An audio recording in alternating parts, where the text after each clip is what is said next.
Well, hello everybody. I'm so glad you made it today. Welcome back to Carlisle Budgeting, or Carlisle Clan Budgeting. If this is your first time you've been here, welcome. We're so excited. We are just still at the basics of figuring out this whole thing we call a budget and where we're going to start and go individually. If this is not your first time, welcome back. I hope you've hit that subscribe and that little bell for notifications so that you'll know when the videos are coming up. At this point, since we've been doing this for a few weeks, we are up to the Back to the Basics 1B. Now, in this particular grouping with the Carlisle Clan Budgeting, we do a lot of work and start our foundation with Dave Ramsey and the 7 Steps to Financial Freedom. And where we are right now is still step 1. We are still working on how to create a real budget for real people with real money. We are mostly all pretty much broke trying to figure this all out. So we're starting with the very basics. We've been working on figuring out where all of our money goes. We have looked at our May money and figuring out where all the outgo of money is, when the income comes in, so that we can start to look at our budget and get realistic numbers, so we can set realistic goals, so that we don't get overwhelmed or give up right from the beginning because it's just too much and we can't keep up. We have also set tentative budgets for the month of May on how much we're going to spend on food, on gas, on takeout and coffee each week for the month of May. And we are finishing up week 1. And week 1 was April 29th to, I believe, May 5th. And so what I want to do is, because I am the geek and my husband is the wild child in our Dave Ramsey budgeting experience, he likes things written out, so he has a tangible thing with real numbers. I'm the geek. I like to do everything on Google Excel and get everything looking nice and pretty that way. So one of the things that our family does, and you're going to hear me say we, my, and I a lot because of the way my husband and I finances are separated out. My income comes in every other week, so I get paid bi-monthly. We choose to do our budget by the week because that makes us be intentional on where our money is going every day, every week. We don't get to let it slide. So because we're intentional this way, this helps us to keep a laser eye focus on exactly where our dollars are going. Now, my husband's check, because he works in real estate and is commission-based and commission only, his income doesn't really come into here. We learned a long time ago with commission sales. Live off of one income, and then the other income comes in to help with the extra things. The extra debt payments, the extra money in our savings, helping us to create our emergency fund, building up our stockpile for storms. We live in Florida. We get a lot of hurricanes. Very soon, we're going to have to get our emergency kits again ready for those next storms that may or may not come through. And so that's what his finances do. And we will touch on those in a few more weeks. Right now, we're working on just the budget, and we wanted to make it a real tangible budget. The other thing that we are doing through our budgeting is we're all broke, guys. Nobody's got money for all that fancy Etsy stuff yet. So one of the things that I'm encouraging you to do is write it down on paper you have. I happen to have gotten this notebook at Office Max, 10 for $10. You may only have loose pieces of paper laying around. Heck, you may start like we did at the very beginning of all of this and only have the back of envelopes that the bills came in on. And notice I started writing my monthly times on when bills were due on the back of an envelope because that's what I had.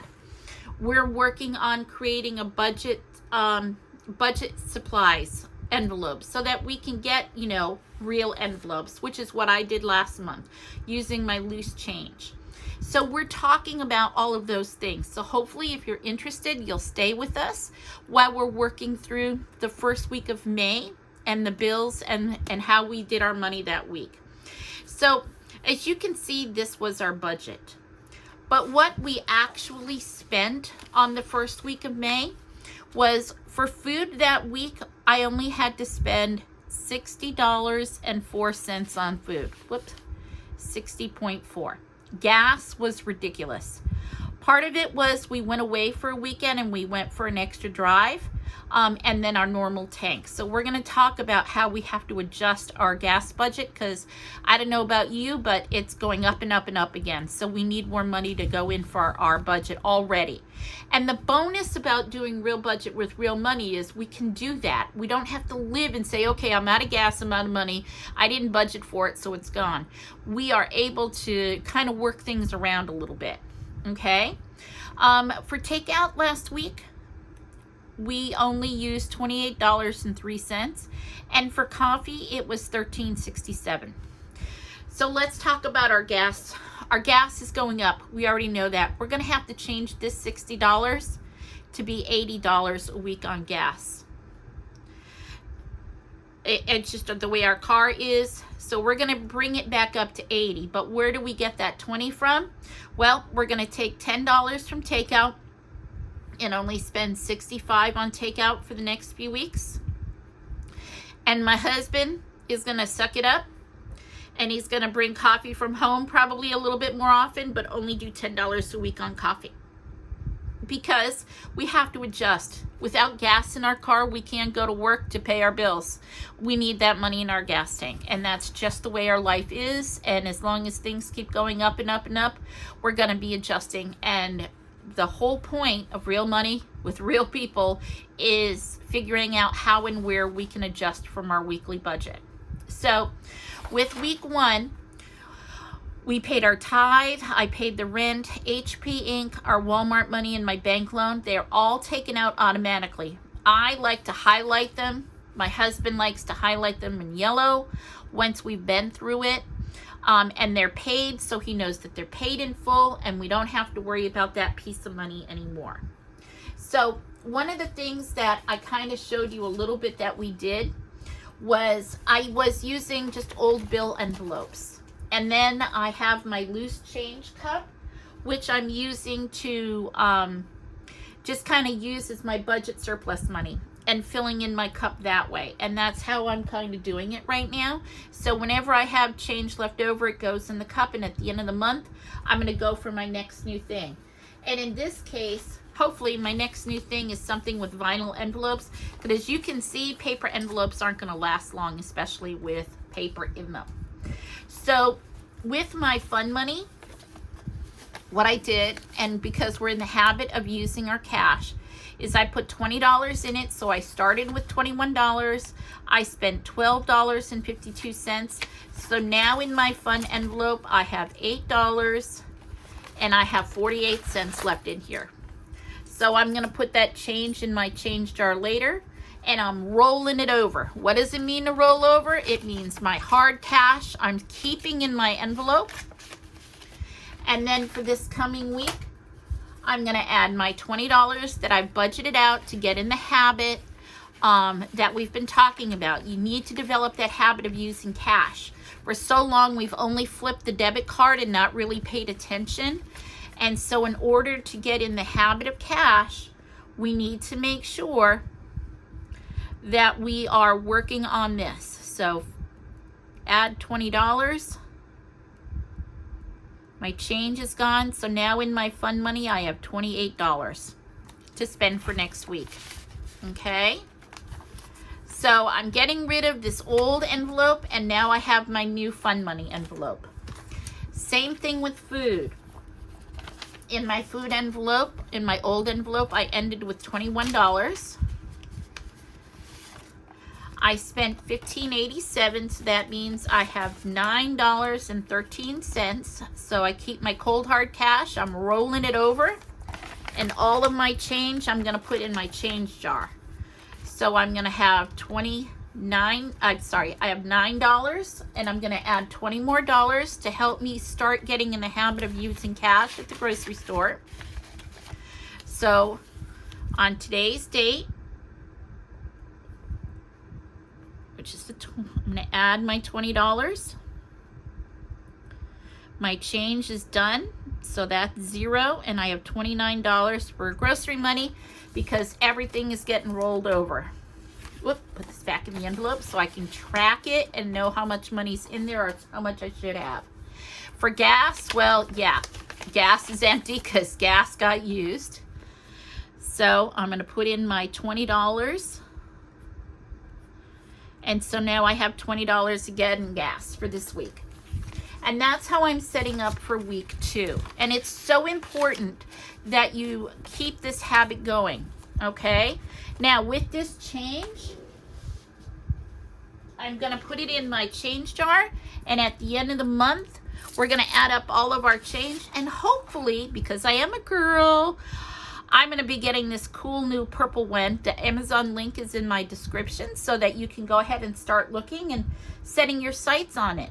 And if it's not budgeting supplies that you want to use your change for, tell me in the comments section. What are you thinking you want to save your change for during the month of May? What's one of the goals that you have for getting this set up? All right, so now that that's done, let's talk about homework. So one of the things in step 1 that Dave Ramsey recommends that we doing is, aside from figuring out where our money's going, is to start saving for our emergency fund. How little or how big that is. Once we have our emergency fund set up, then we can start to work on our debt and our debt consolidation. So one of the things I want you to do, whether it's an old envelope, if you're still using those or however you're using, is to keep set up your emergency fund. And what we're going to start doing next week is putting a little bit of money in our emergency fund just to get this party started. Okay? Now the other piece of homework that you are going to need to start to do is figuring out how much you owe. So on my list, you can clearly see I have a bank loan, I have MasterCard, I have Chase card, and I have a Visa card. And what I want to do in order to become debt free is we need to pay down those debts. And so what I've done is I've updated my debts that I have and how much I owe for each of them. And with Dave Ramsey, it talks about starting with your smallest debt first and working your way up.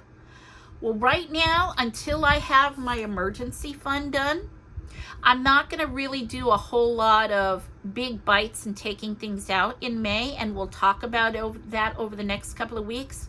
The hard part, because I'm not lying to you, is you're going to have to do this research. You're going to have to go in and you're going to have to make a list of all of your debts. And then you're going to need to make sure that they're on a list so that you can see it, that you can start to acknowledge it exists. Right now, I'm just making the minimum payments on all of this stuff. My hope and my goal is that I can pick one of these, and how you pick it is probably going to be up to you. Dave Ramsey recommends that you look at the smallest one that you have and get rid of it and work your way up. The money you were spending on this, now included on this. And then once you get this done, the money you were using to pay this debt off onto this one, and then we would attack it this way. Some people do it that way, and it's called the snowball method. Just build up steam as you're going. Some people look at the one that has the highest interest rate, and they attack that one first, and then they work their way down to the next interest rate, the next interest rate, and the next interest rate. So for your family, you're going to need to decide which way is best. My husband and I are having those conversations now. So by the end of May, we'll be able to show you what we're going to tackle first and why we're tackling it. So hopefully, now I'm not done this list. This is just step 1. I've started this list. That's why I'm not expecting you to get your homework done before next week in week 2. This is just a progress that's starting, because let me tell you, sometimes it's hard to go look at those numbers because we've been avoiding it so magnificently so far. So hopefully you'll get there and you'll be able to get those numbers.